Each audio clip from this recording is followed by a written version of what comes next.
오늘도 좋은 날입니다. 우리의 기도를 통해서 하나님의 뜻이 우리 가운데 이루어집니다.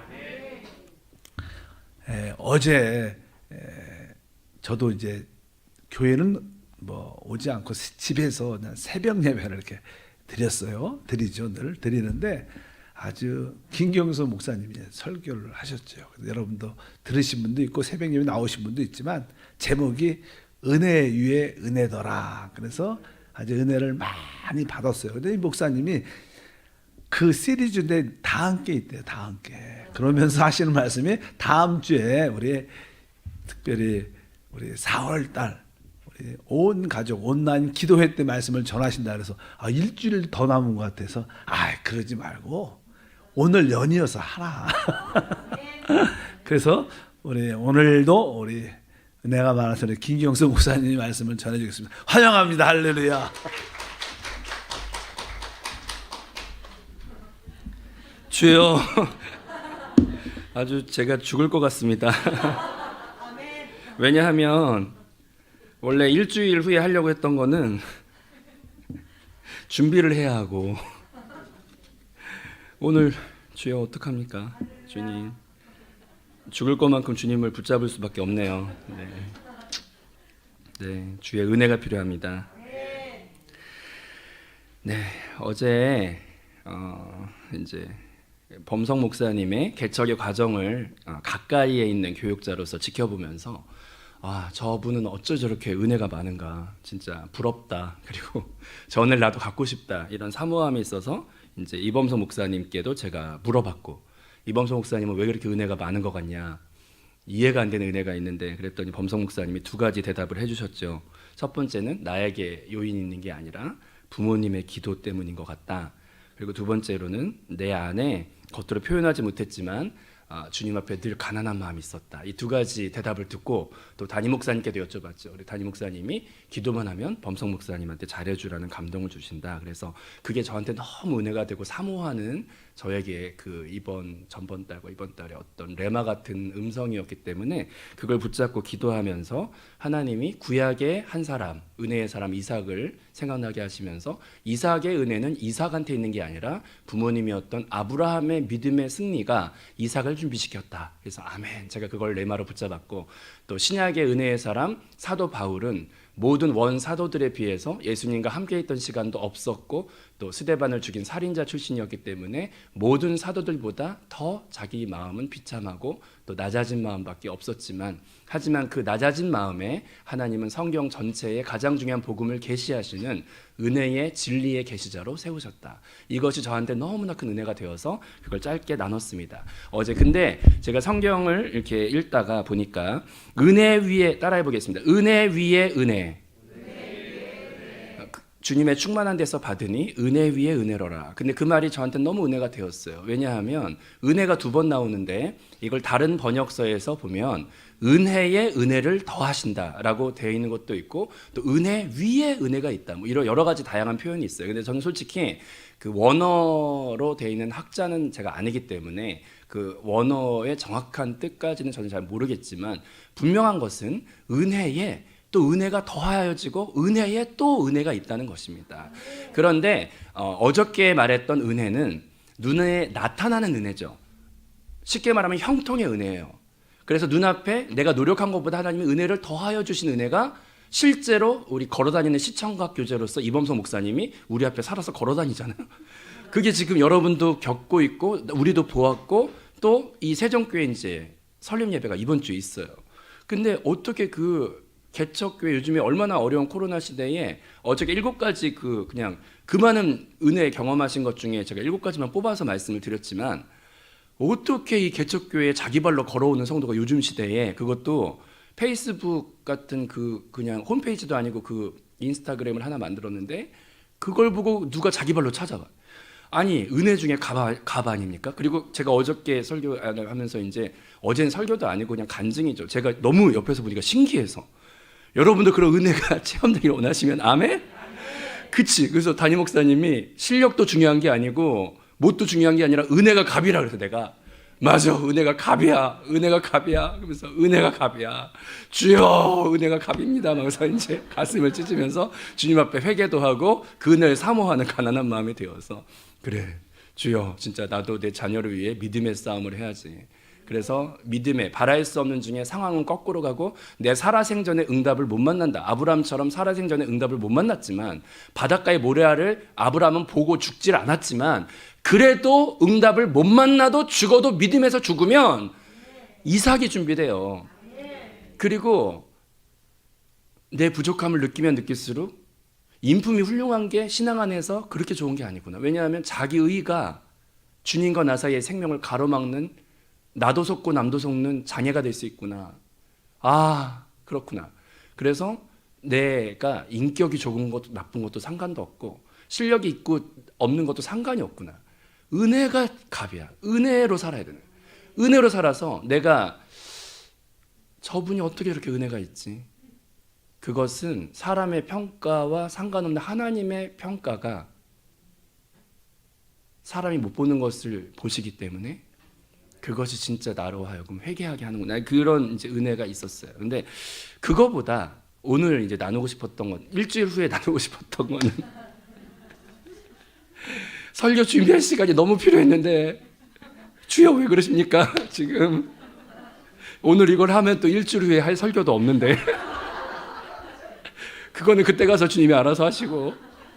그러면 이제 오늘 하고 싶었던 건 뭐냐면은 일주일 후에, 왜냐하면 그거는 담임 목사님의 일주일에 그 요즘에 시리즈, 복음의 정수 시리즈를 로마서부터 나가시는데, 이게 진짜 보석 중에 보석인 설교예요. 그래서 이 설교를 감히 이렇게 어설프게 할 수가 없기 때문에 일주일 더 기도로 준비하고 싶었어, 사실. 그래서 오늘 지금 하는 건 지금 어떻게 될지도 모르겠네요. 얼키설키 그냥 할 수밖에 없지만, 그냥 간증을 할 수밖에 없네요. 근데 저한테 일어난 일을 그냥 간증하려고 그래요, 오늘. 그래서 왜냐하면 항상 영적인 것과 현실을 우리가 중간에 살아가고 있습니다, 지금. 그런데 하나님은, 따라해 보겠습니다. 참된 것은 영 안에 있고 보이지 않는 것이 진짜가 그 안에서 다 결정되고 그 안에서 일어나요. 참된 진리와 참된 복음은 안 보이는 곳 안에서 일어나고 있어요. 그런데 그것을 우리가 깨달을 능력도 없고 그것을 알아차릴 수도 없기 때문에, 하나님은 성경 가운데 어떤 방법을 계속 쓰시냐면 눈에 보이는 은혜를 먼저 주세요. 그래서 눈에 보이는 구약을 먼저 주시고, 눈에 보이는 구약의 성막이나 제사법 같은 걸 먼저 주신 다음에, 양을 잡는 것들을 먼저 보여주신 다음에, 그 다음에 그것에 대한 이해를 먼저 주신 다음에 예수 그리스도가 단번에 양처럼 죽으심으로, 또 성전이 지어짐으로, 이런 눈에 보이지 않는 새 예루살렘과 앞으로 되어질 영적인 것들을 비로소 이해할 수 있게 해주시는 하나님의 친절한 인도하심이 우리 삶 가운데 있습니다. 은혜 위에 은혜라는 것은, 저는 어떻게 은혜를 받았냐면, 이렇게 범성 목사님의 삶을 통해서 노력한 것보다 더 큰 은혜를 하나님 주시는 것들을 삶 가운데 형통의 은혜들이 있어요. 있습니다. 그런데 그것은 그림자예요. 그것은 참된 것을 설명하기 위한 그림자예요. 그것도 물론 맞긴 맞아요. 근데 그게 주가 아니에요. 진짜 참된 것은 우리 영 안에서 일어난 엄청난 은혜의 복음, 그것이 참된 은혜 중에 은혜인 줄로 믿습니다. 그것은 요즘에 복음 시리즈 목사님 설교하시는 거 안에 정말 세세하게 잘 들어있어요. 그래서 그 설교를 요즘에 시간 날 때마다 듣고 또 들어요. 그게 진짜 복음의 정수이거든요. 그래서 그 설교 막 듣는데 저한테 막 이게, 하나님의 말씀은 영과 생명이기 때문에 그 단어들이 살아서 막 가슴을 쳐요. 그리고 제 안에 막 균열이 일어나요. 그리고 막 변화가 일어나요. 근데 그 단어들이 하나님이 사용하는 살아있는 말씀으로 막 저한테 부딪혀 오는데, 처음에 보혈에 대해 설교하실 때도 보혈, 존귀한 주보혈, 그 단어가 저한테 가슴에 부딪히고, 그 다음에 십자가, 주님이 나와 연합하여 죽으셨다. 주님의 죽음, 옛사람이 죽었고 새 사람, 그 십자가에 대한 설교하실 때도 와, 십자가가 저한테 부딪혀 오고, 그 다음에 또 우리가 알거니와 여길지어다, 그 설교하시는데 그것도 참된 믿음은 알거니아가 일어난 후에 그 다음에 믿음이 있구나. 이거를 왜 그걸 몰랐을까? 근데 이번 새벽 설교를 하시면서 그런 것들이 새롭게 껍질이 까지듯이 저한테 막 부딪혀 오는 거야. 그래서 오늘은 그 간증을 조금 그냥 하려고 그래요.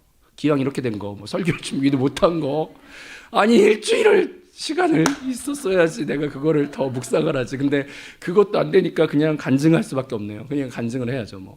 그래서 제가 이제 이 모든 사건의 출발은 2주 전에 이제 성경 말씀을 딱 이제 새벽 설교 목사님이 하실 때 복음 시리즈인데 이게 진짜 심상치 않아. 이게 사람이 실력이 없으면 눈치라도 있어야 되는데 요즘에 목사님 새벽 설교하는 게 심상치가 않은 눈치가 딱 감지가 됐어요. 그래서 이거는 범상치 않은 말씀이다. 그래서 이거는 진짜 듣고 또 들어야겠구나. 그래서 이제 그거를 그런 거 있잖아요. 사람이 이해는 안 되지만 느낌적으로 이건 진짜 중요한 말씀이기 위해서 이제 그거를 계속 이제 들었어요.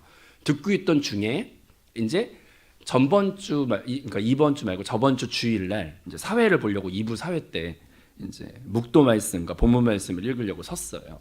근데 이제 어떤 게 있냐면 주의 성경 말씀은 신문 문자와 다른 것은 주의 성경 말씀은 그 자체가 살아있는 하나님이시기도 하고 하나님 말씀이시니까 영과 생명이 그 안에 성령을 통하여 배어있기 때문에 이 말씀을 습관적으로 읽지 말고 이것이 레마로 들리게 하소서라고 하는 그런 간절함이 있고 우리 담임 목사님도 그래서 새벽 설교 짧게 20몇 분 하실 때 성경 구절을 그렇게 많이 읽으세요.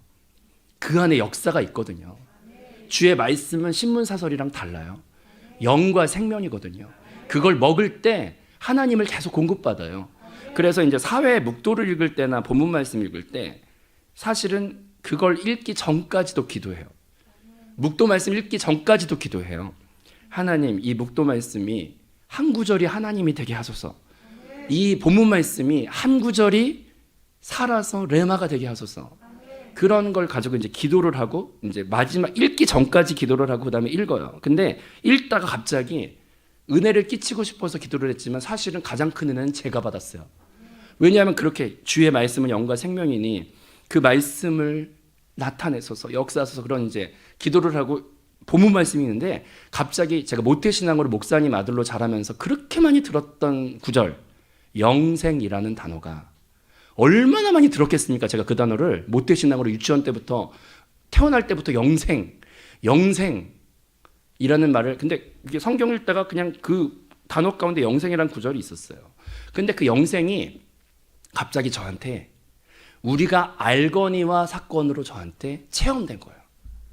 우리가 알거니와 여길지어다는 믿음, 믿음. 근데 그 믿음이 생기기 위해서는 우리가 알거니아라고 하는 따라합시다. 지혜와 계시, 성령을 통한 감동의 깨달음이 먼저 있을 때 여길지어다가 자동으로 되죠. 그래서 우리가 알거니아가 먼저 중요하고 지혜와 계시로 깨달음이 빛비쳐 은혜의 어둠에 있는 자가 뭘 볼 수 있어요? 은혜의 빛비쳐 주심이 먼저 있어야 돼요. 근데 사실 이것은 여러분도 체험을 했어요. 여러분이 불신자였다가 모태신앙이었어도 인격적인 체험이 없다가 여러분이 이 발로 걸어서 새벽 예배까지 이렇게 올 수 있는 열심이 왜 생겼을 것 같아요?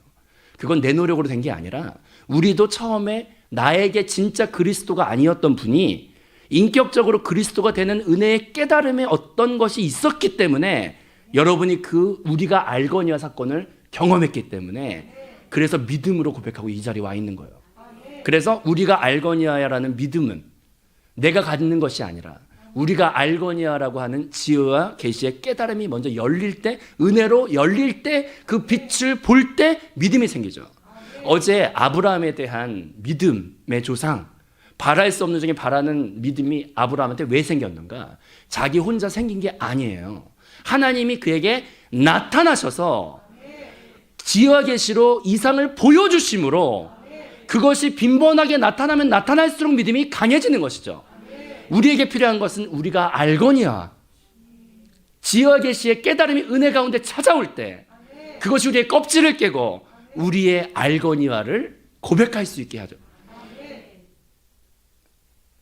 새벽이라 정신이 없죠. 지금 알고니아를 통해서 여길지어다를 고백할 수 있게 하네요. 그 설교를 듣는데 제가 새벽 설교 듣는데 이거였구나 그러면서 이제 그게 그거였구나 막 이렇게 막 몇십 년 모태 신앙으로 채찍 묵어있던 게 쑥 내려가는 것 같더라고요. 근데 그 사건이 주일날 본문 말씀 읽다가 체험된 거예요. 저한테. 하나님의 나타나신 거 하나님의 지혜와 계시는 한 번 일어나는 게 아니라 빈번하게 일어나요. 인격적으로 주를 그리스도 영접할 때도 그 은혜의 빛 안에서 우리가 주님의 아버지구나를 깨달아서 고백한 거죠. 근데 그것은 빈번한 나타나심을 통해서 은혜의 성장과 굳건한 믿음으로 우리를 빈번하게 아브라함도 한 번 주님 만난 게 아니라 여러 번 나타나심을 통해서 믿음이 완성됐던 것처럼 우리가 알거니와는 한 번 나타나는 게 아니라 여러 번 나타나요. 주님의 나타나심이 있을 때 우리의 믿음이 고백될 수 있어요. 근데 그 사건이 전번 주일날 저한테 한 번 더 일어난 거예요. 뭐냐면 영생이라는 사건이 저한테 얼마나 많이 들었겠어요? 근데 갑자기 그 구절을 읽고 있는데 제 노력이 아닌 그냥 누가 설명을 해주듯이 그냥 이렇게 마음속에 탁 느껴지는 두 문장이 지나갔는데 영생이라는 게 사실 저는 고백은 했지만 알고는 있었는데 그것이 나에게 실제적인 체험이 점점점 이렇게 사람이 돼가잖아요. 근데 그것이 쑥 내려가면서 전번 주일날 된 거예요. 왜냐? 영생이라는 게 영원한 생명이라는 뜻인데 옛날에 저는 그런 물음이 있었어요. 사람이 예수를 영접해서 내 안에 생명은 다시 살아났지만 그래도 여러분 우리끼리 있으니까 말인데 솔직히 예수님 영접하고 나서 제대로 영접하고 나서 그 이후로 죄를 한 번도 안 졌다고 생각하는 사람은 여기에 물구나무 한번 서보세요. 한 명도 없죠. 한 명도 없어. 한 명도 없네요. 예수님 영접하고 난 다음에 죄를 누구나 또 져요. 육신의 연약함으로. 그러면 이제 사춘기 때부터 어떤 마음에 양심의 갈등이 생기냐면 예수를 영접했는데 개가 토한 걸 다시 먹듯이 나는 또 죄를 지었네. 이게 얼마나 눌리고 죄책감과 참소에 막 괴로운데 그러면서 믿음도 흔들리는데 나의 구원이 취소될 수 있지 않을까. 이것에 대한 현실적인 고민을 사춘기 때부터 했어요. 목사님 아들로 태어나서. 그러면서 나의 구원은 불완전한 구원인 거예요. 그거는 가봐야 아는 거고 나의 구원은 취소될 수 있을 것 같은 거지. 내 느낌에. 근데 갑자기 이제 묵도 말씀 읽고 있는데 영생이라는 단어를 그냥 읽었는데 그 영생이 갑자기 두 글자인데 갑자기 여기서 막 누가 설명을 해주듯이 갑자기 이제 그냥 느껴지는 게 노력과 상관없이 느껴지는 게 내 안에 따라해 보겠습니다. 내주하시는 그리스도. 내주하는 그리스도가 영접 기도하면서 영접하시면서 이제 그분이 내 안에 들어와서 주인이 되셨죠. 근데 그 그리스도가 가만히 봤더니 그 짧은 시간에 지금 이해가 안 돼요. 아직도. 왜냐하면 이제 짧은 영생이란 두 글자를 읽었는데 갑자기 무슨 한 10시간짜리 무슨 설교를 들은 것처럼 이렇게 영생이란 단어 안에 그게 그냥 갑자기 그냥 마음에 느껴진 건데 예수님은 십자가에서 죽으셨고 근데 예수님은 그 죽음도 이겨서 부활하셨습니다. 믿으시면 아멘? 그 다음에 죄를 짊어지고 그 죄에서 또 이기셨죠. 사망도 이기셨죠. 그리고 부활하셨을 뿐만 아니라 승천하셨어요. 그래서 그분이 십자가와 부활과 승천을 다 경험하신 후에 그 다음에 나의 영접함을 통하여 시간과 공간을 초월하는 존재가 되시면서 제 안에 내주하심으로 함께 오셨어요. 믿으시면 아멘? 근데 가만히 어느 날 그날 영생이라는 말씀을 읽고 난 다음에 우리가 알고니아가 저한테 체험이 되었는데 내 안에 계신 그리스도는 죽음도 이기셨고 죄도 이기셨고 사망도 이기셔서 좀 웃기게 저한테 체험이 됐는데 예수님은 다시는 죽을 수가 없네? 이게 이제 깨달아진 거야. 예수님은 다시는 죽을 수가 없네? 죽음을 이겨버렸으니까 죽을 수가 없는 분이네. 예수님은 죽을 수 없는 분이구나. 다시는 지금 상태가 죄도 이겼고 사망도 이겼고 죽음도 이겼으니까 예수님은 두 번 다시는 죽을 일이 없는 분이네. 믿으시면 아멘. 근데 그분이 내 안에 들어오셨어요. 근데 두 번째 구절이 그 다음에 막 따라 붙어요. 뭐라고 붙으냐? 내가 너를 결탄코 실어 버리지도 않고 떠나지도 않고 내가 영원히 너와 함께하리라.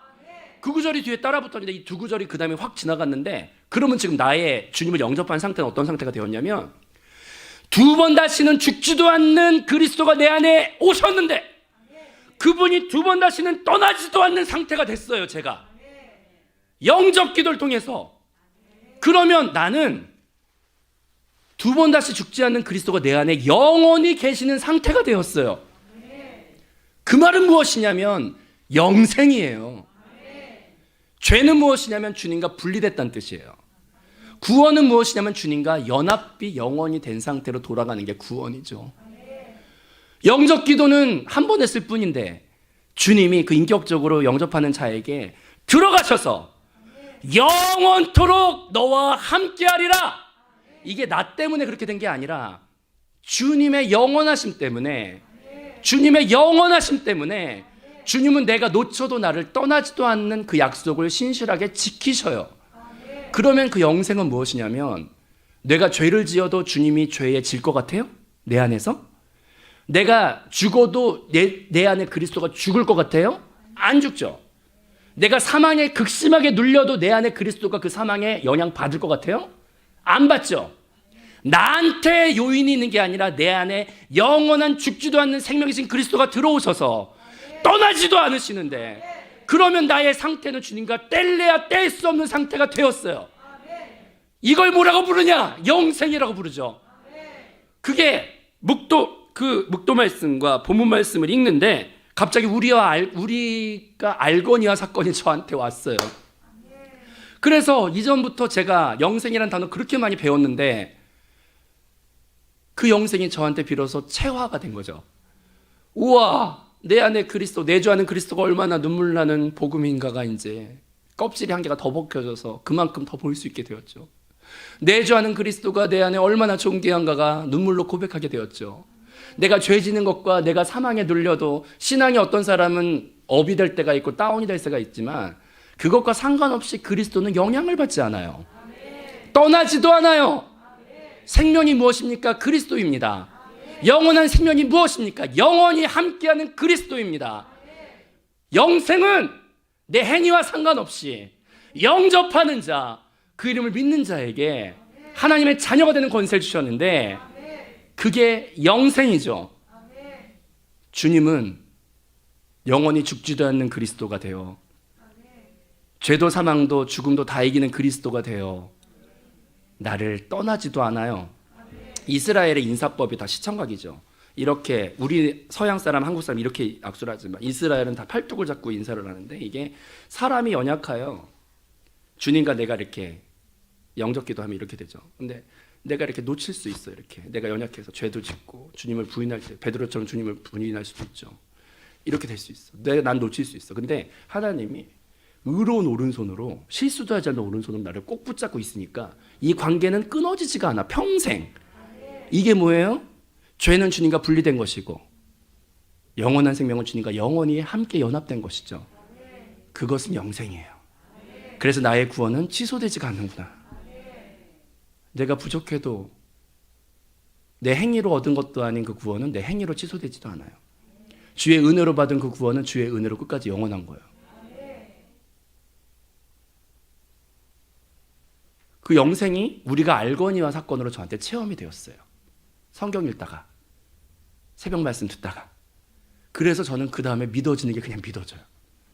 따라해 보겠습니다. 우리가 알거니와 여길지어다. 아멘. 그것이 저한테 놀라운 균열을 만들고 변화를 만들었어요.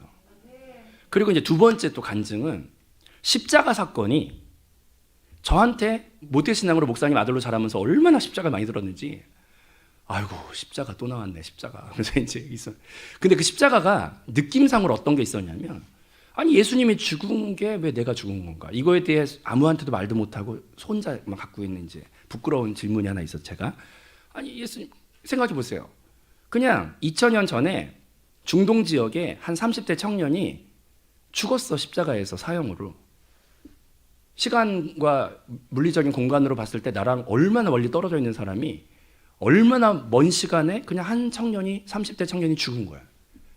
그게 나랑 뭔 상관입니까? 내가 이제 사춘기 때 성경을 배우지만 그게 그 사람의 한 명의 죽음이 막 이렇게 여러 설교 들으면서 내가 억지로 막 이렇게 갖다 붙이려고 이제 막 그래 뭐 양이 죽어가지고 뭐 대속을 하니까 뭐 그러면서 이제 막 예수님이 양처럼 죽었으니까 뭐 그렇게 막 갖다 붙이려고는 하지만 그게 나한테 살아서 체험된 십자가는 아니고 막 머리로 이해하는 십자가지만 예수 죽음이 왜 내 죽음인가가 막 뼈에 와닿게 느껴지지가 않는데 이제 새벽 설교를 이번에 이제 듣고 또 듣는데 듣고 있다가 예수님 십자가 안에 이제 책갈피 안에 책이 있으면 거기에 이제 책갈피 같은 게 꽂아져 있어가지고 책이 떨어지면 그 책갈피도 같이 떨어지고 또 주스면 그 책갈피도 같이 책과 함께 들려 올린 바 되었다. 근데 그거를 이제 듣고 있다가 갑자기 제 안에 무슨 또 단어가 우리가 알거니와 사건으로 또 왔냐면 이제 성경 본문도 아직 제가 안 읽었네요 오늘. 네.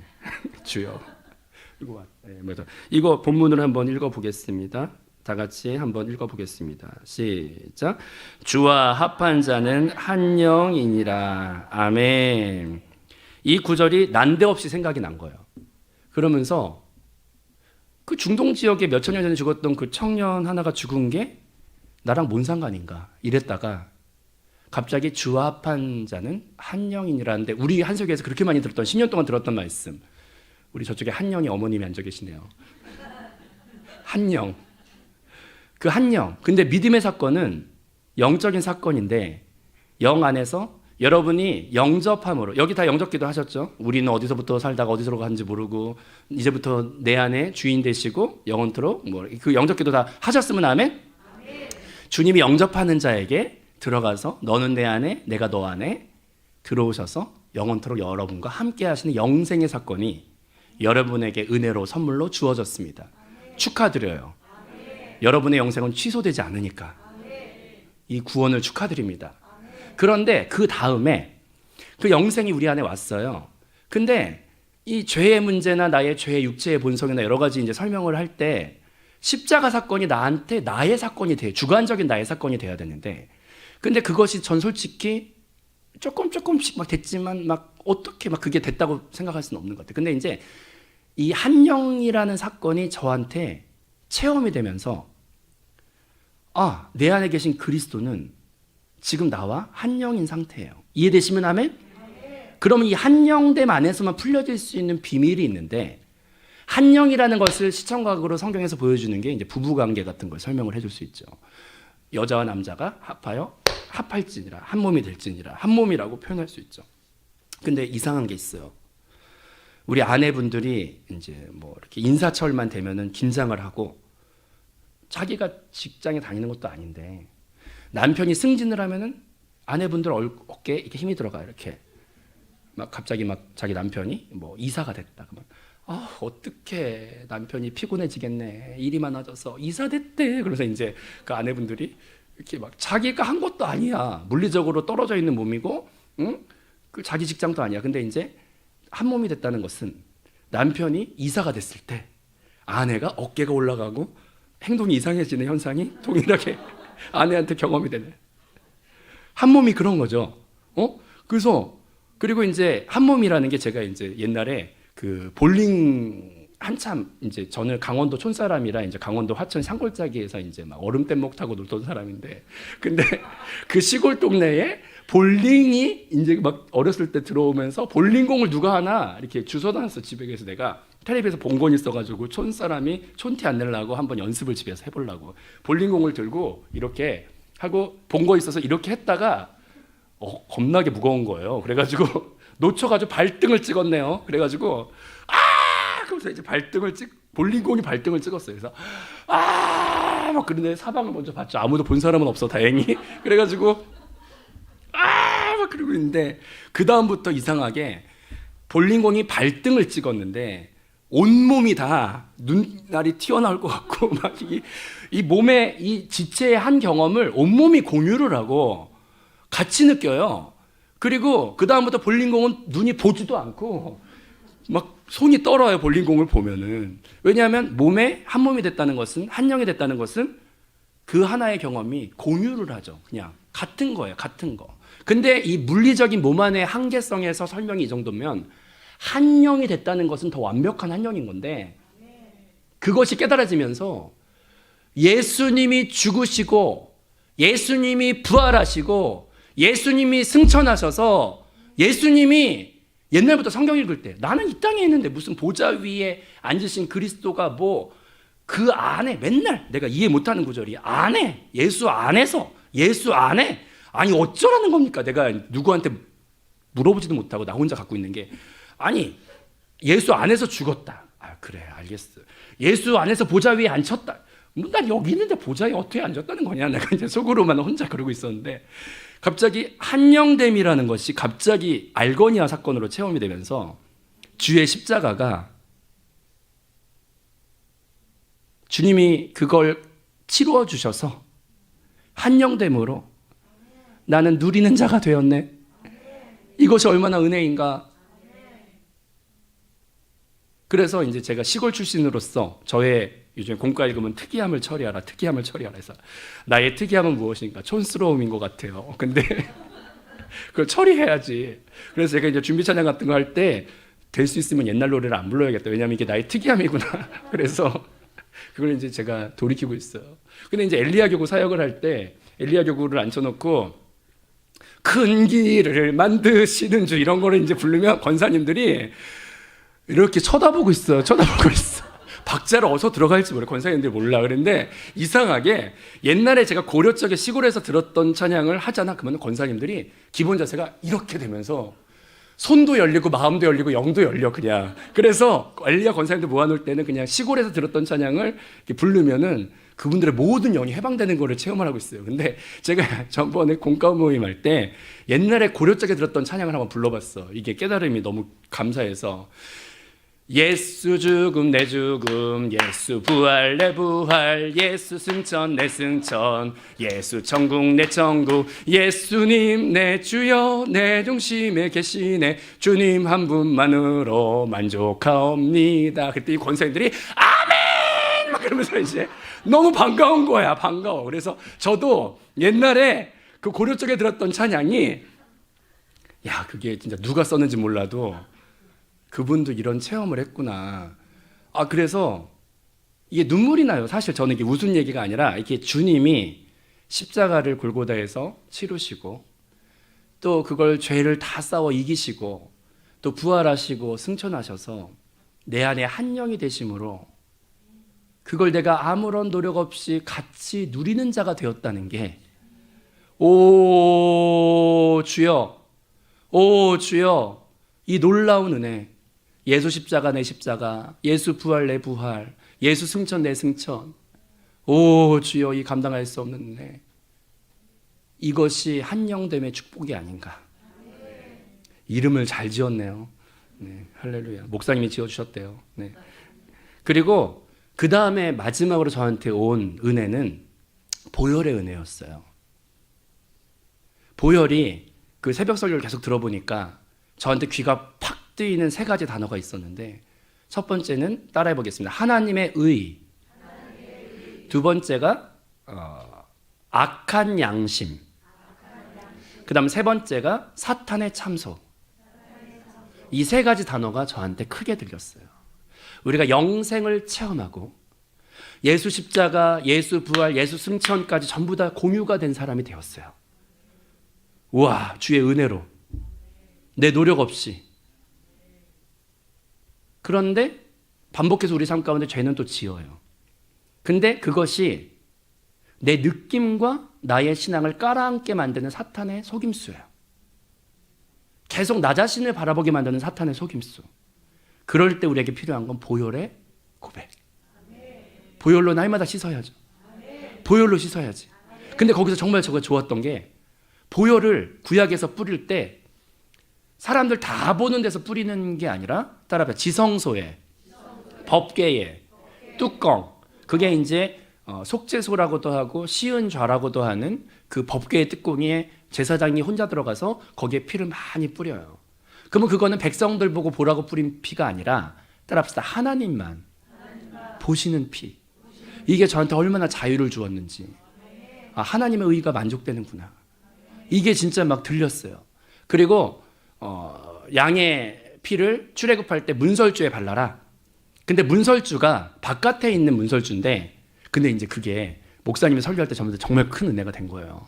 이게 3년 전에도 해서 이번에 그 극동방송 설교에 그 보혈의 대한 하나님의 평가, 이제 그게 이번 10분 설교 나왔었는데 그거 이제 편집을 하고 있다가 거기에 예화 중에 하나가 뭐가 있냐?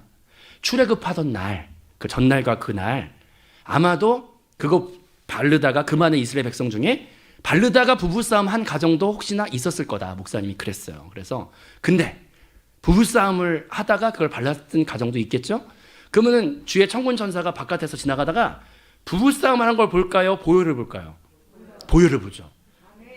와, 할렐루야! 그러면서 주님은 부부싸움 하는 걸 보는 게 아니라 보혈을 보는 거예요. 근데 그걸 목사님이 그때 예화로 들으셨어. 그래서 내가 기억이 나. 그때 그 설교하고 나서 한 어떤 집사님이 바깥에서 은혜 받았다고! 주님은 부부싸움을 보는 게 아니라 보혈을 보신다. 그러면서 막 너무 기뻐하는 걸 내가 기억이 나. 주님은 우리 행위를 보는 게 아니라 바깥에서 보혈을 보시는데 보혈을 보시면 만족이 돼요. 그래서 담대하게 주의 보혈을 말하면 주님은 그 보혈만 보시고 심판이 넘어가는구나. 보혈을 고백하고 보혈을 찬양하고, 그 다음에 저는 성경 구절에 새벽 설교 드리면서 악한 양심이라는 성경의 단어가 있다는 거를 새롭게 배웠어요. 양심은 좋은 건 줄 알았더니 악한 양심이 있구나. 따라합시다. 악한 양심. 악한 양식은 우리로 죄책감을 갖게 하고 깔아앉게 만드는, 주님과 결론적으로 분리되게 만드는 사탄의 속임수인데, 악한 양심을 성경 가운데 말하는 것은 그걸 대적해야죠. 그 거짓을 처리해야죠. 악한 양심을 대적하고 처리해, 진리로. 그리고 마지막으로 사탄의 참소. 성경에 그게 나와요. 새벽 설교. 사탄의 참소도 내가 걸려들었었구나. 얼마나 많이. 내가 그래서 3가지 귀한 보물 같은 은혜를 붙잡자. 따라합시다. 영생. 우리가 알거니와 여길지어다. 예수님의 십자가. 그와 함께 그 안에, 이 말이 한영돼요. 그 안에 우린 같이 보좌에 앉아있고 그 안에 우린 십자가에 같이 죽었고 그 안에 우리는 같이 부활했어요. 주와 나는 한 영이니까. 그리고 보혈을 의지하며 살아갈 때 이것이 눈에 나타난 시청각적인 은혜보다 나의 노력으로 살지 말고 주의 은혜로 살아야지라고 하는, 따라합시다. 은혜 위에 은혜로라. 은혜에 은혜를 더하신다. 근데 우리는 은연중에 삶 속에 나타나는 형통의 은혜만을 먼저 갖고 싶을지도 몰라요. 하지만 순서가 뒤바뀌면 둘 다 망해요. 우리는 눈에 보이지 않는 영적인 은혜의 존귀함과 눈에 보이지 않는 영적인 은혜의 그 놀라움을 누리고 그것을 집중할 때 그 은혜의 형통의 은혜까지 더하여 주시는, 안팎의 은혜를 다 누리시는, 은혜만 살다가 주님을 만나는 그런 축복이 저와 여러분의 삶 가운데 가득할 줄로 믿습니다. 기도하겠습니다.